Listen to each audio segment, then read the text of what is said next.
पंतप्रधान नरेंद्र मोदी यांच्या आवाहनानंतर सोलापुरातील सराफ बाजारात चिंतेचे वातावरण निर्माण झाले असून सराफ व्यापारी, कारागीर आणि नागरिकांमध्ये तीव्र असंतोष व्यक्त केला जात आहे.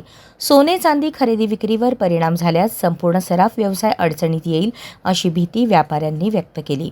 सराफ व्यावसायिकांनी सांगितले की बाजारपेठ ठप्प झाल्यास हजारो कारागिरांच्या रोजगारावर परिणाम होणार आहे. व्यवसाय बंद पडला तर कारागिरांवर उपासमारीची वेळ येईल. परिस्थिती आणखी बिकट झाल्यास आत्महत्या करण्याची वेळही येऊ शकते अशी भावनिक प्रतिक्रिया काही कारागिरांनी व्यक्त केली. वाढत्या अनिश्चिततेमुळे बाजारातील व्यवहारांवरही परिणाम होत असल्याचे व्यापाऱ्यांनी सांगितले. मोदी सरकारचा हा निर्णय तुगलकी असून सर्वसामान्य व्यापारी आणि कारागिरांवर अन्याय करणारा असल्याचा आरोप सराफ व्यावसायिकांनी केला.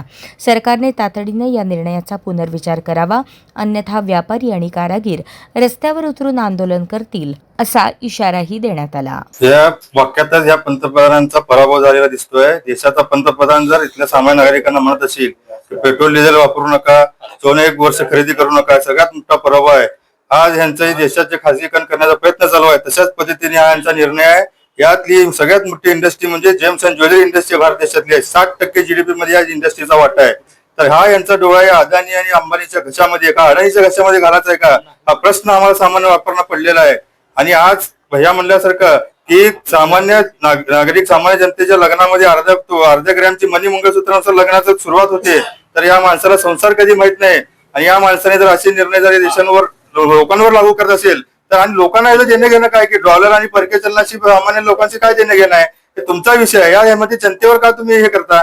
तर अजिबात हे चुकीचं वक्तव्य आहे. आणि देशामध्ये 80 ते 90 लाख लोक या क्षेत्रामध्ये काम करतात. त्यांच्यावर उपासमारीची वेळ येऊ शकणार आहे आणि हे देशाला परवडण्यासारखं नाही आहे. आणि या इंडस्ट्रीमध्ये अनेक सुरत मधले लोक, गुजरात मधले लोक काम करतात आणि हे पंतप्रधान गुजरात मधून येतात.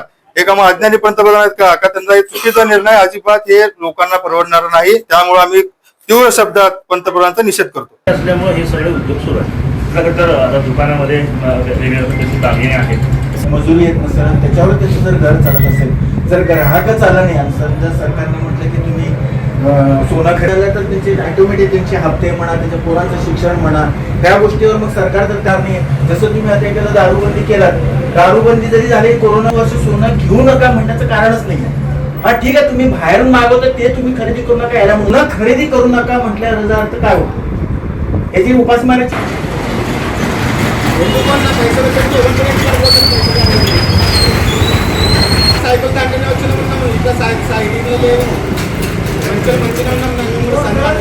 मोदीजींनी सोनच सांगितलं नाही तर पेट्रोल सुद्धा वापरू नका म्हणून सांगितलंय. 4 राज्यात शेकडो उड्डाणं करून, शेकडो रॅल्या करून पेट्रोल डिझेलचा चुराडा केल्यानंतर ही सोन्यावर आलेत. ही पश्चात बुद्धी झालेली आहे मोदी साहेबांना.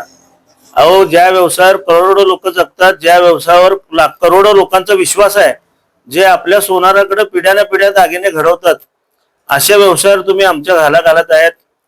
जवळपास 1.5-2 कोटी लोक या व्यवसायावर अवलंबून आहेत.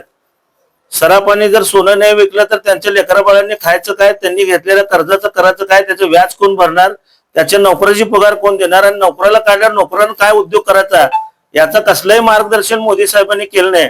मोदी साहेब, तुम्ही हिंदू धर्माचा फार पुरस्कार करता, परंतु गळ्यात अर्धा ग्रॅम असू दे किंवा 1 ग्रॅम असू दे, त्याची वाटी मणी मंगळसूत्र घातल्याशिवाय आपल्या हिंदू लोकांचा संसार सुरू होत नाही.